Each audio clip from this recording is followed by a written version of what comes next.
Have you given your child something after retiring, then regretted it later? It's a tough thing to admit, but many parents enter retirement eager to give.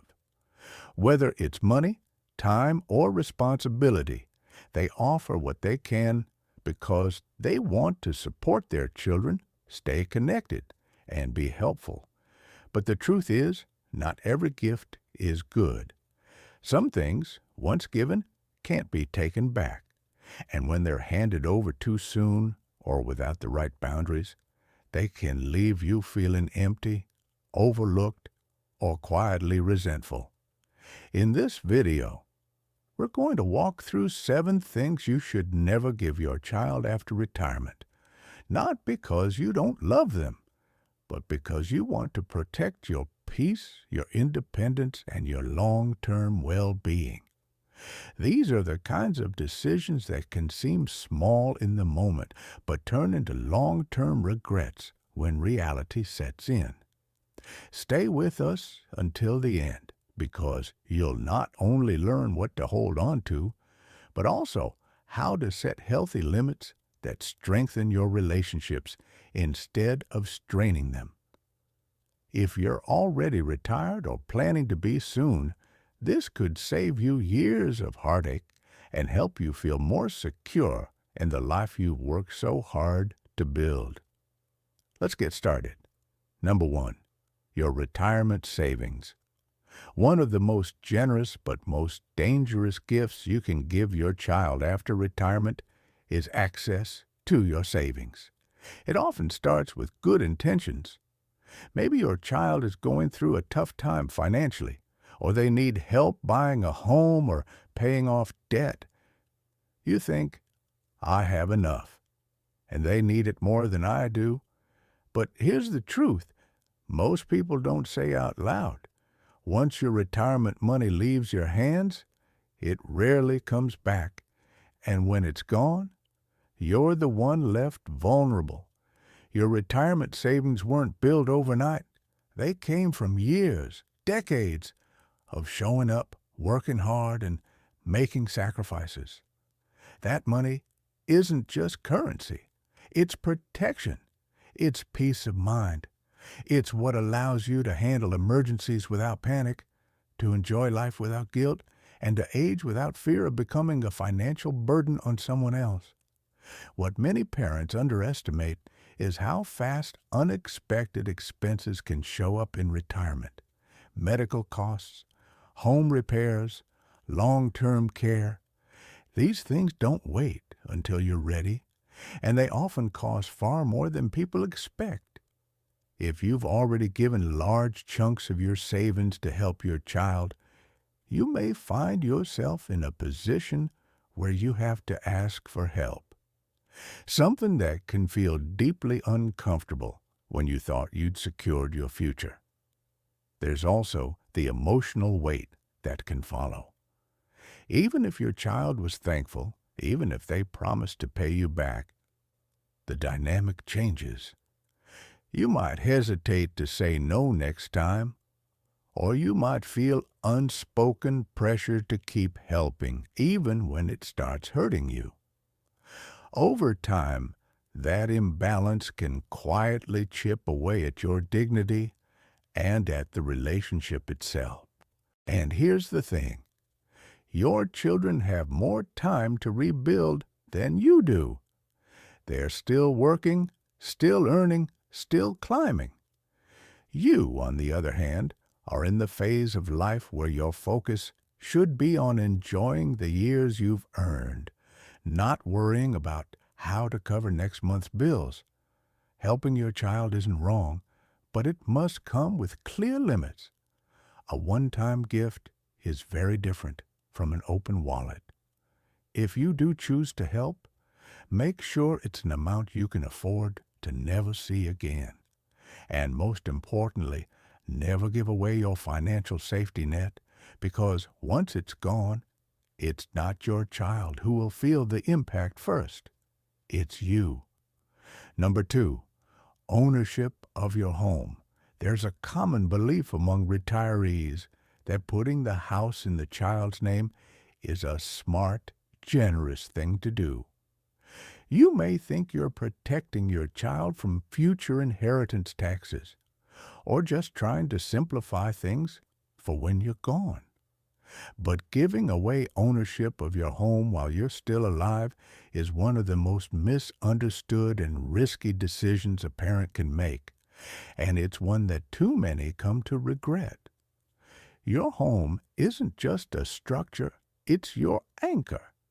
It's the place where you feel safe, where your routines are set, where you've built decades of memories.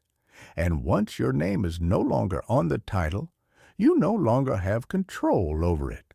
Legally, emotionally, and practically, you've handed over your security.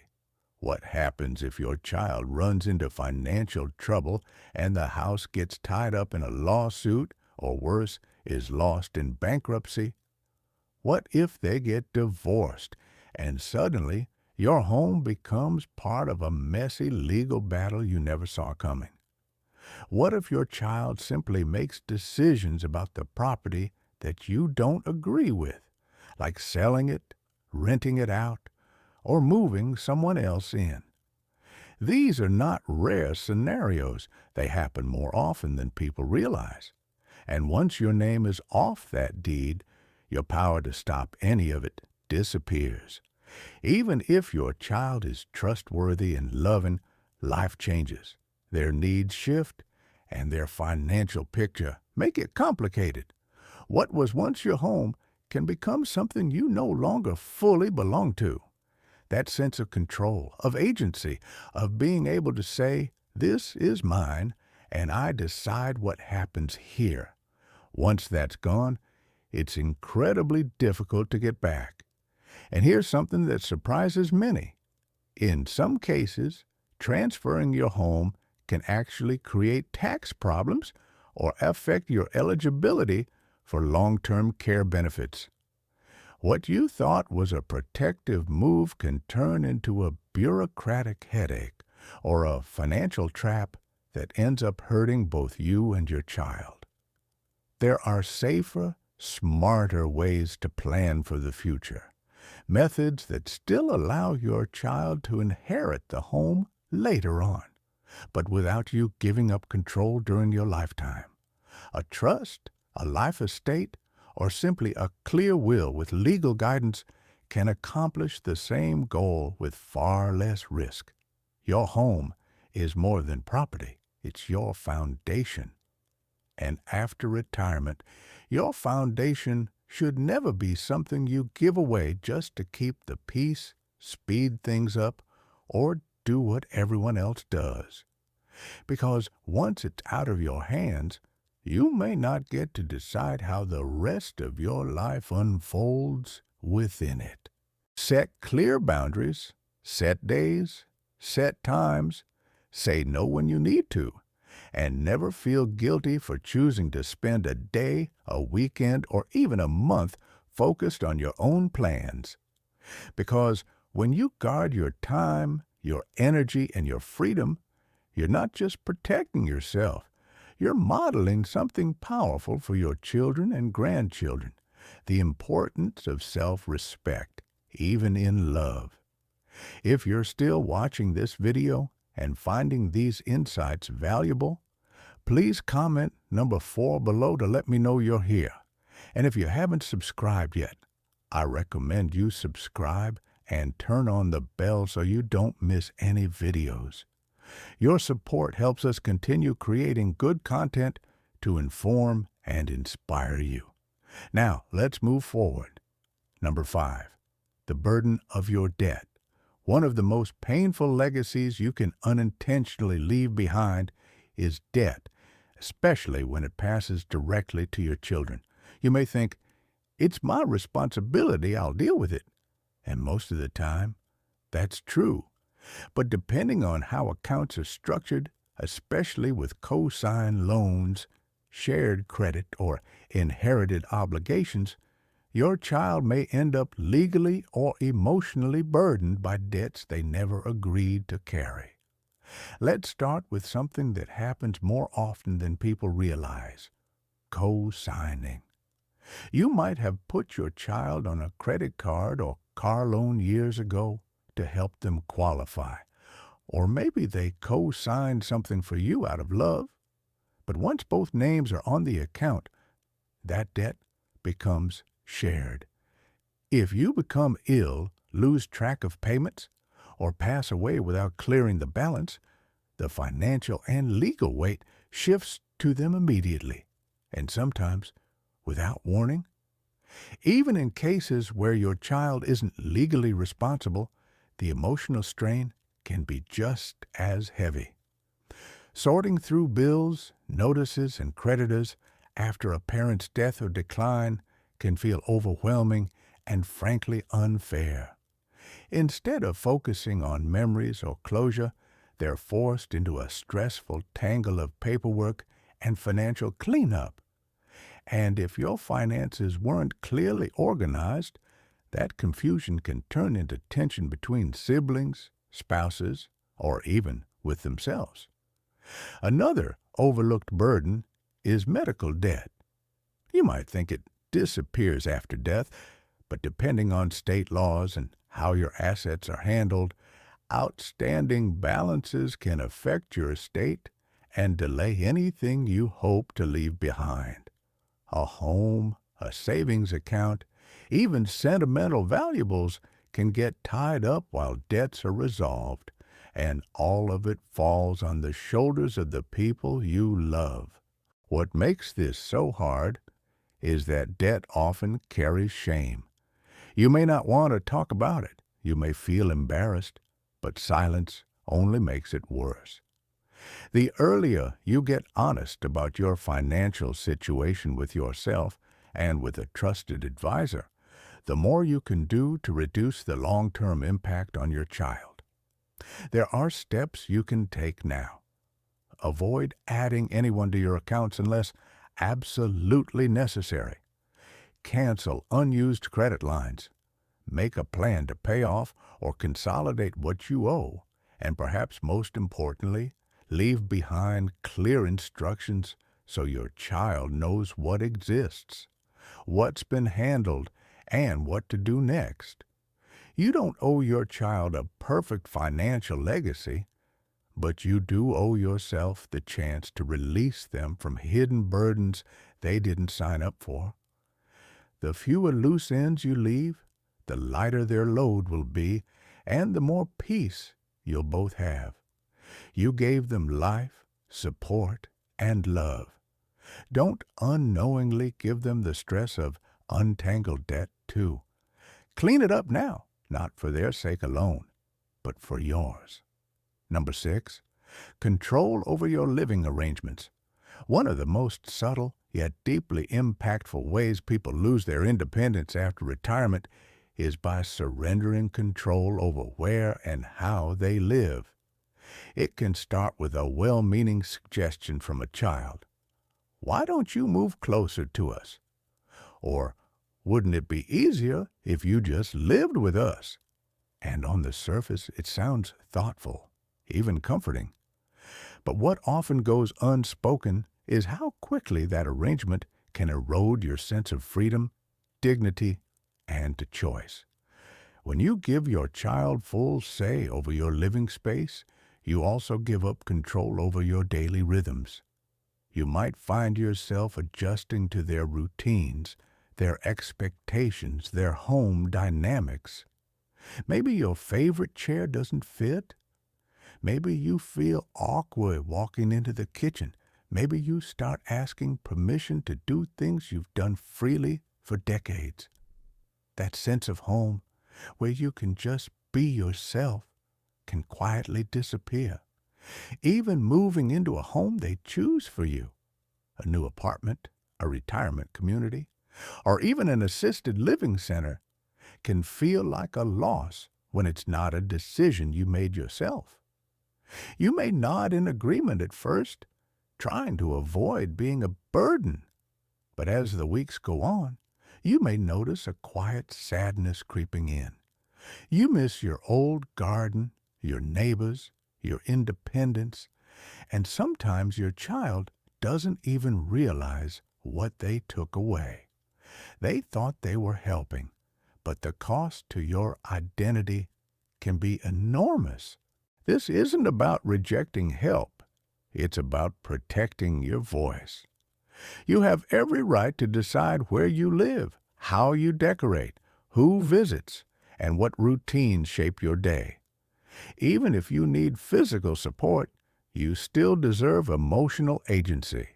Your home, whether big or small, private or shared, should reflect your choices, not just your limitations. The danger of handing over that control isn't always immediate. At first, things may seem fine, but then you find yourself avoiding conflict, staying quiet when something bothers you, or feeling like a guest in your own life. That's not peace. That's quiet resentment. And over time, it eats away at your confidence. If living with your child works for both of you and was your decision, wonderful. But if it was a choice made for you, not by you, it may be time to revisit the conversation. You're allowed to set boundaries. You're allowed to say, I'd rather stay in my own place, or I want to explore different options. And you don't have to justify that. You've earned it. Living arrangements should be supportive, not suffocating. They should honor who you are, not just what you need. Because after all the years you spent building your life, you deserve a space where you still feel like yourself, fully, freely, and without apology. If you're still watching this video and finding these insights valuable, please comment number 6 below to let me know you're here. And if you haven't subscribed yet, I recommend you subscribe and turn on the bell so you don't miss any videos. Your support helps us continue creating good content to inform and inspire you. Now let's move forward. Number 7, your peace of mind. This last one isn't about money or things. It's not about where you live or what you give. It's about your inner world, your calm, your sleep, your ability to look out the window in the morning and feel at peace with your life. Too often after retirement, people hand that over without even realizing it. And the main way they do it is by taking on their children's problems as their own. You may think you're just being a good parent, listening, helping, stepping in when they're struggling, but there's a line between being supportive and being consumed. When you carry your adult child's stress, their arguments, their debts, their drama, you slowly trade your own peace for their chaos. And after a while, you start waking up tired, not because of your age, but because your mind never got to rest. Peace of mind in your later years is something you earn. You worked for it. You endured enough. You're allowed to be free from daily worry, but it takes boundaries to protect it. You can love your child deeply and still say, this is something you need to figure out. You can care without fixing. You can support without sacrificing your own emotional well-being. Some people feel guilty doing that, but guilt is often just love that doesn't know how to protect itself. And the truth is, you're not helping your child grow by absorbing all their pain. You may actually be keeping them from developing the strength they need to navigate life on their own. There's a kind of wisdom that comes in old age when you realize that not every phone call needs to be answered right away. Not every problem is yours to solve, and not every tear should become your burden. That doesn't make you cold. It makes you centered. It makes you someone who chooses peace, not passivity. After retirement, your peace of mind should be non-negotiable, and never ever feel bad for keeping it close. Because if there's one thing that can't be bought, replaced, or rebuilt, it's that quiet, steady sense of being okay, no matter what's happening outside of you. That's your legacy, too. Final thoughts. As we wrap up today's video, I want to leave you with something important. Retirement isn't just about stopping work. It's about starting a new chapter that belongs to you. But too often, in trying to be a good parent, we give away more than we should, and sometimes we don't realize the cost until it's too late. These 7 things, your home, your time, your savings, your freedom, your debt, your health, and your peace, are more than just items on a list. They're the foundation of your independence, your happiness, and your dignity in this season of life. And once they're gone, it's hard to get them back. That doesn't mean you stop loving your children. It means you start loving yourself too. Setting boundaries isn't selfish, it's smart. And the more you honor your needs, the more you model strength, wisdom, and resilience. The very things your children will one day need to carry for themselves. Retirement is a gift, but only if you protect it. So don't feel guilty for saying no. Don't feel bad for choosing peace. You've earned the right to live these years on your terms. Thank you for joining us today. We'd love to hear from you. Leave a comment below and share one thing you learned today and how you plan to use it in your life. Your thoughts are important to us, so don't hesitate to share them. Reading your comments gives us great motivation and encouragement. If you enjoyed this video and found it helpful, please like, subscribe, and share.